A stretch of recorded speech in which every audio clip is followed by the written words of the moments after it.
নতুন গতিতে এবার নতুন করে মাঠে নামছে ছাত্র আন্দোলন। নতুন কর্মসূচি দিয়েছে বৈষম্য বিরোধী ছাত্র আন্দোলন। কোটা সংস্কার আন্দোলনে শহীদের স্মরণে আজ সারা দেশে রিমেম্বারিং আওয়ার হিরোজ শীর্ষক কর্মসূচি পালন করবে বৈষম্য বিরোধী ছাত্র আন্দোলন। আন্দোলনের সহ সমন্বয়ক রিফাত রশিদের পাঠানো এক বিজ্ঞপ্তিতে এই তথ্য জানানো হয়েছে। বিজ্ঞপ্তিতে বলা হয়, কোটা সংস্কার আন্দোলনে সারা দেশে সংঘটিত গণহত্যা, ব্যাপক গ্রেপ্তার, হামলা, গুম এবং শিক্ষকদের ওপর হামলার প্রতিবাদে এই কর্মসূচি পালন করা হচ্ছে। একই সঙ্গে জাতিসংঘের তদন্ত দাবি এবং ছাত্রদের ৯ দফা দাবি পূরণেরও দাবি জানানো হয়েছে। কর্মসূচির অংশ হিসেবে নির্যাতনের দিনগুলোর স্মৃতিচারণ, শহীদ ও আহতদের পরিবার এবং সহপাঠীদের স্মৃতিচারণা, বৈষম্যবিরোধী ছাত্র আন্দোলনের নির্যাতনের ঘটনাবলী চিত্রিত করে শিল্পকর্ম এবং গ্রাফিতি অঙ্কন এবং ব্যানার, পোস্টার ও ডিজিটাল প্রতিকৃতি তৈরি করতে বলা হয়েছে। সকল শিক্ষার্থী, শিক্ষক, অভিভাবক, বুদ্ধিজীবী, সর্বস্তরের পেশাজীবীদের এই কর্মসূচিতে অংশ নেওয়ার আহ্বান জানিয়েছে বৈষম্যবিরোধী ছাত্র আন্দোলন।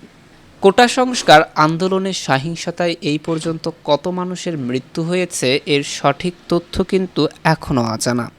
স্বরাষ্ট্র মন্ত্রণালয় গত সোমবার পর্যন্ত ১৫০ জনের প্রাণহানির তথ্য নিশ্চিত করলেও বৈষম্যবিরোধী ছাত্র আন্দোলন সংবাদ সম্মেলনে জানিয়েছিল নিহতের সংখ্যা অন্তত ২৬৬। অন্যদিকে একটি মানবাধিকার সংগঠনের ধারণা, নিহত ২৫০ জনের কম নয়।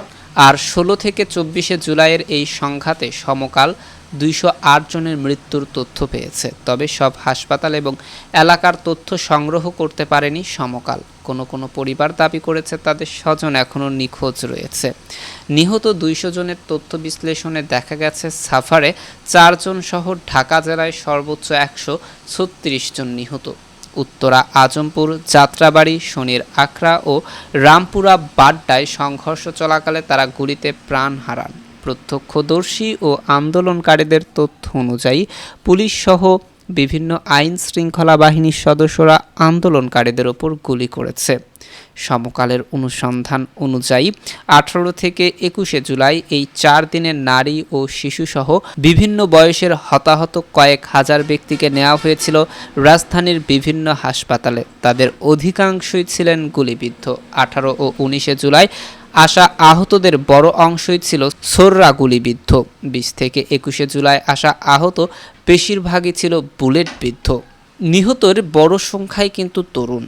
১৯ থেকে ৩০ বছর বয়সী ১০৪, ৩১ থেকে ৫০ বছর বয়সী ৩৫ জন এবং ৫০ বছরের বেশি বয়সী ছিলেন ৪ জন। ২২ জনের বয়স জানা যায়নি। তাদের মধ্যে শিক্ষার্থী ছিলেন ৫০ জন। এর মধ্যে শিশু শ্রেণী থেকে বিশ্ববিদ্যালয়ের শিক্ষার্থীও রয়েছে। নিহত ৪১ জন ছিলেন শ্রমিক ও কর্মচারী।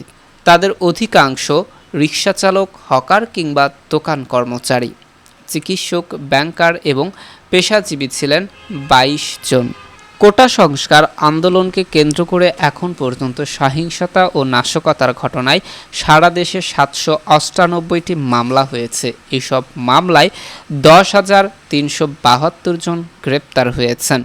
মানবাধিকার সংস্কৃতি ফাউন্ডেশন মানবাধিকার পরিস্থিতি মনিটরিং প্রতিবেদন জুলাই ২০২৪ এসব তথ্য জানিয়েছে। আজ বুধবার সংস্থার প্রতিষ্ঠাতা সভাপতি অ্যাডভোকেট সুলতানা কামাল স্বাক্ষরিত বিজ্ঞপ্তির মাধ্যমে এই প্রতিবেদন প্রকাশ করা হয়েছে। প্রতিবেদনটিতে বলা হয়েছে, সমাধানযোগ্য একটি সমস্যাকে শুধু দায়িত্বহীন বক্তব্য, উস্কানিমূলক আচরণ, অসহিষ্ণুতা, ক্ষমতার দম্ভ, নাগরিকদের প্রতি তুচ্ছ-তাচ্ছিল্য এবং জবাবদিহিহীন শাসন ব্যবস্থা কিভাবে ভয়ঙ্কর পর্যায়ে নিয়ে গেছে সেটা সাধারণ নাগরিকেরা দেখে স্তম্ভিত হয়েছেন। শিক্ষার্থীদের কোটা সংস্কার আন্দোলনকে ঘিরে সৃষ্ট সহিংস পরিস্থিতিতে আইন শৃঙ্খলা রক্ষাকারী বাহিনীর গুলি, ব্রাশ ফায়ার ও সংঘর্ষে ১৬ থেকে ৩১ জুলাই পর্যন্ত শিক্ষার্থী সহ সাধারণ মানুষ অন্তত ২৬৬ জন মারা গেছে বলে দাবি করা হচ্ছে।